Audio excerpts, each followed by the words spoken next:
মানুষ সবই দেখছে, মানুষ এর জবাব দেবে। শনিবার নির্বাচনের শেষ দিনে পানাগড়ে বর্ধমান দুর্গাপুর লোকসভা কেন্দ্রের তৃণমূল কংগ্রেসের প্রার্থী কীর্তি আজাদের সমর্থনে পানাগড় রেলপাড়ে নির্বাচনী প্রচারে এসে এমনটাই মন্তব্য করলেন রাজ্যের পঞ্চায়েত মন্ত্রী প্রদীপ মজুমদার।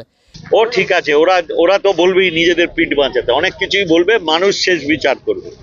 এদিন তৃণমূল কংগ্রেসের পক্ষ থেকে পানাগড় রেলপাড়ের ট্যাঙ্কি তলা থেকে পানাগড় ঝুপড়িপাড়া পর্যন্ত একটি মিছিল বের করা হয়।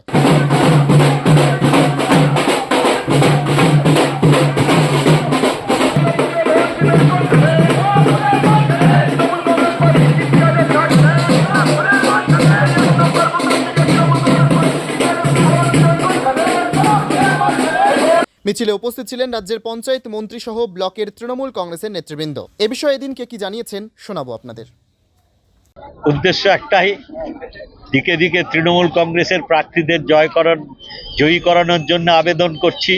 আর বাংলার বিরোধীদের বিসর্জন দেওয়ার সঙ্গে সঙ্গে এই এলাকায় কীর্তি ঝা আজাদ মহাশয়কে বিপুল ভোটে জয়ী করার আবেদন নিয়ে আমরা এখানে পথ পরিক্রমা করব। সন্দেশখালী, হ্যাঁ, আর ও তো আমি কি বলবো, ভিডিও বলছে, মানুষ তো দেখে বিশ্বাস করে। যে ছবি দেখছে তাতে বোঝা যাচ্ছে যে কিভাবে এই বিজেপির প্রশাসিত ভারত সরকার নিজে মদত দিয়ে এখানে নির্বাচনের বৈতরণী পার করার জন্য বাংলাকে কুলসিত করছে। তা এখন প্রকাশ্যে আসছে, মানুষ বিচার করবে বাংলা। ও ঠিক আছে, ওরা তো বলবেই নিজেদের পিঠ বাঁচাতে, অনেক কিছুই বলবে, মানুষ শেষ বিচার করবে। ব্যুরো রিপোর্ট, পিবি বার্তা।